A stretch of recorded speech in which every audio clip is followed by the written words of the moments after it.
معزز ناظرین، السلام علیکم ورحمۃ اللہ وبرکاتہ۔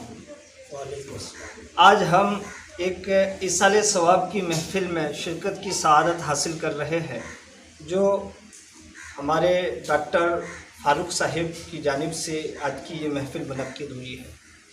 تو میں نے سوچا کہ ایصال ثواب کی شرعی حیثیت کے بارے میں آپ کو بھی بتاؤں، تاکہ آپ کے معلومات میں بھی اضافہ ہو اور اس نیک کام کو کرنے میں آپ بھی بڑھ چڑھ کے حصہ لیں۔ میرے ساتھ موجود ہے ہمارے نہایت ہی عزیز اور ہمارے محب، اور یہاں پہ علماء کرام کا ایک قافلہ موجود ہے، ساتھ ہی ساتھ اور دوسرے لوگ بھی یہاں پہ موجود ہے جو کہ ایصال ثواب کی محفل میں شرکت کی سعادت حاصل کر رہے ہیں۔ آخر ایصال ثواب کی محفلوں کو منعقد کرنا کیسا ہے؟ کیا اس کا ثواب مردوں کو پہنچتا ہے، یا اس کی وجہ سے مردوں کے درجات میں بلندی ہوتی ہے یا نہیں؟ یہی سوال آج ہر ایک شخص کرتا ہے، اور یہی سوال آج سے 1450 سال پہلے حضرت سیدنا انس رضی اللہ تعالی عنہ نے نبی کریم صلی اللہ تعالی علیہ وسلم سے کیا۔ حضور علیہ الصلاۃ والتسلیم سے حضرت سیدنا انس رضی اللہ تعالی عنہ نے عرض کیا، یا رسول اللہ، مردوں کے لیے ہم دعائیں کرتے ہیں، ان کی طرف سے صدقہ اور حج کرتے ہیں، کیا ان تمام چیزوں کا ثواب مردوں کو پہنچتا ہے؟ تو مصطفیٰ جان رحمت صلی اللہ تعالی علیہ وسلم نے ارشاد فرمایا، حدیث پاک کے الفاظ یہ ہے، اِنَّهُ لَا يَصِلُ إِلَيْهِمْ وَيَفْرَحُونَ كَمَا يَفْرَحُ أَحَدُكُمْ بِالْهَدِيَّةِ، کہ ان تمام چیزوں کا ثواب مردوں کو پہنچتا ہے، اور ان تمام چیزوں کے پہنچنے سے وہ ایسے خوش ہوتے ہیں جیسا کہ تم میں سے کسی شخص کو تحفہ ملنے سے خوش ہوتے ہیں۔ اسی طریقے سے حضرت ام المومنین حضرت عائشہ صدیقہ عفیفہ پارسہ رضی اللہ تعالی عنہا سے روایت ہے کہ نبی کریم صلی اللہ تعالی علیہ وسلم کی بارگاہ میں ایک شخص آیا اور انہوں نے عرض کیا کہ یا رسول اللہ علیہ السلام، میری ماں اچانک فوت ہو گئی ہے، اور میرا خیال ہے کہ اگر نزا کے وقت وہ کچھ بات کر سکتی تو وہ صدقہ کرتی، تو کیا میں ان کی طرف سے اگر صدقہ کروں تو اسے اس کا ثواب پہنچے گا؟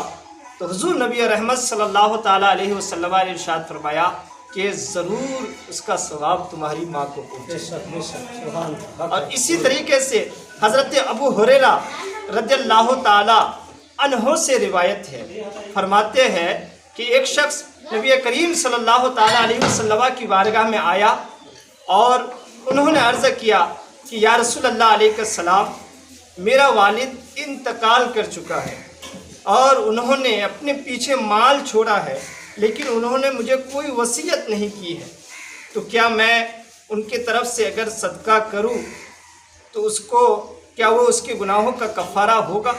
مصطفیٰ جان رحمت صلی اللہ تعالیٰ علیہ وسلم نے ارشاد فرمایا کہ ضرور اس کا نفع اور فائدہ تمہارے والد کو پہنچے گا۔ تو ایصال ثواب کرنا یہ بڑا ہی آسان کام ہے، اور اس کا جواز صراحتاً احادیث مبارکہ سے ثابت ہے، اور اس کے لیے گائے ذبح کرنا یا کسی بڑی محفل کے انعقاد کی بھی ضرورت نہیں ہے۔ قرآن کریم کے چند آیات کو پڑھیے، اس کی تلاوت کیجیے اور اپنے مرحومین کے نام سے ایصال کر دیجیے، تو ضرور اس کا ثواب آپ کے مرحومین کو پہنچے گا۔ حضرت سیدنا حماد مکی رضی اللہ تعالی عنہ فرماتے ہیں، ان کا بیان ہے کہ ایک رات میں مکۃ المکرمہ کی قبرستان میں سو گیا، مکۃ المکرمہ کی قبرستان میں سو گیا، اور میں نے دیکھا خواب میں کہ قبرستان والے حلقہ در حلقہ کھڑے ہیں۔ تو میں نے ان سے پوچھا کیا قیامت قائم ہو گئی ہے؟ تو انہوں نے کہا کہ قیامت قائم نہیں ہوئی ہے۔ تو حضرت سیدنا حماد مکی فرماتے ہیں، پھر میں نے ان سے پوچھا کہ آخر کیا وجہ ہے کہ لوگ حلقہ در حلقہ کھڑے ہیں؟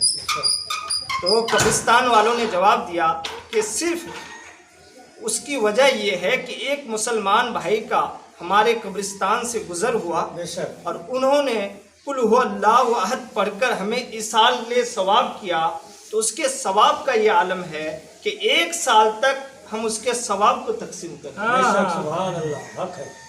ایصال ثواب مردوں کے نام سے اگر کیا جائے تو ضرور پہنچتا ہے، اپنے مرحومین کو ثواب پہنچتا ہے۔